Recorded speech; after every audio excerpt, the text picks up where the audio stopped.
remember where you were or what you were doing 10 years ago? Maybe you were still at school, in a relationship, maybe you were still living at home. Whatever you were doing, hopefully it was of your own free will. A decade ago, I was 36 with 8 children. Yes, 8. And I was living free for the first time in our lives. Free from the strict regime of work, from the commands of authorities. Free from the locked gates and barbed wire that fenced us in. It sounds like a concentration camp, right? It wasn't. That's life in Australia's biggest doomsday cult. Not only that, it was my second cult. When I tell my story, people say to me, surely you're not serious. Wasn't one cult enough? Like them, you'll be wondering how on earth I was part of 2 cults. You don't just wake up one day and go, hey, let's join a cult, wouldn't that be fun? No, you don't. You're either born into a cult, forced into one, or manipulated into such a group. Growing up, my brothers and sisters and myself didn't realise that we were part of a cult. We just thought that we were a part of a super strict religious sect that wouldn't let us commune with the outside world. And by commune, I mean we couldn't have friends outside of our community, we couldn't receive letters, watch TV, or even read newspapers. And we were homeschooled, totally tucked away from society. As we neared teenagehood, Mum thought it would be a great idea for us to learn ballroom dancing, because how else are you meant to meet a suitable husband except through the waltz at 13? I clearly remember that first day. We arrived early, standing up politely with the best of awkward behaviour as each kid came in to be introduced. They looked at us like freaks. They'd come in wearing their school uniforms, shorts, jeans and t-shirts. Here I was, long sleeves, long skirt to the floor. Can you imagine how that was for us? I couldn't talk to these kids. What on earth was I going to talk to them about? They were laughing about school, TV, shows, fashion, and a side of Madonna's Like a Virgin that we'd not heard about in our good book. Shall we dance? So, why does one join a cult? One does not just join a cult. You never do. So if it's not a cult, what is it? Often they are personal development groups, community and support groups, sometimes even religious organisations. Friendly faces in a time of change. Are you aware that there are some 3,000 cults in Australia alone? 3,000? That makes up for some 600,000 members of communities. That's the size of Gold Coast and Tweed Heads together that are members of cults. We all have a time when we feel alone and directionless, and our perceptions are so out of sync that we are drawn towards people who have a seemingly inkling of structure. It's never a cult that you actually join, especially if it's seemingly open. An open cult isn't what you typically imagine. Sometimes they come across as personal development groups, somebody with an idealistic way of life. You're curious, so you go check it out. I have a friend, Jane, who was in such a group quite some years ago. Jane had her own flat in London, had a job, but she was at the beck and call of the organisation.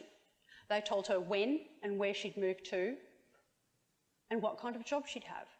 They had to be in common jobs in order to be able to meet new potential members. If it's a closed cult like the Doomsday Cult, it's easier to see the signs. They usually have a property away from town, there's a large group of people living together, and often their beliefs incorporate end-of-world theories. Whether it's an open cult or a closed cult though, the signs you'll see in your friends and family members are the same. They eagerly talk about these new friends that they've got. They want to move to the community. They just can't wait to share the information that they've learned. So what can you do? Being in and coming out of a cult is exhausting. There is pressure, emotionally, spiritually, mentally, physically. There came a time when I'd had enough. I didn't know what to do. I had no support, no money, no direction. So I did the next best thing. I mentally checked out. It's similar to what the research says about women who mentally leave relationships 18 months before physically leaving their relationships. So I was physically there, mentally checked out, waiting for the right moment to check me and my 8 kids' bags out as well. When you can see your loved ones wavering, that's where you can help.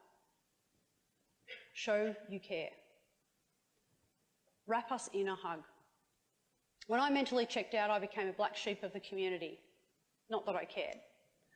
But my kids and I snuck off the community one day to go to an outside church. There was an elderly lady there, Cynthia, who wrapped us in a hug. And to me, it made all the difference in the world. I felt finally somebody cares. That and asking, is there anything you can do to help? Maybe there is, maybe there isn't. But asking makes a difference.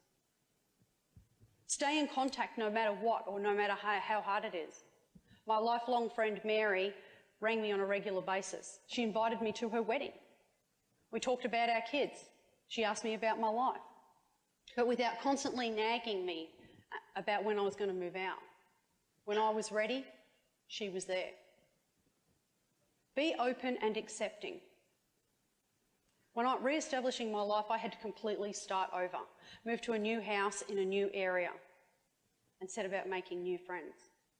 Making new friends made me pretty nervous though, because I didn't know how I'd be accepted after my cult experience. I was so limited. I was afraid of being seen as ignorant and naive or not understanding something. I had to play catch up big time. I couldn't even use the computer or the internet. But when I took my kids to their new school, the teachers didn't judge me or them. They were very understanding and brought the kids up to speed. And then for me, I didn't find it so difficult to make friends after all, because I'm open about my story and willing to connect. As my friend Adele says, people identify with my resilience and find it in themselves. The crux of the matter is that cults and secretive groups fill certain voids that we all feel at some point in our lives. We all feel vulnerable and directionless at some point, and cults prey on that.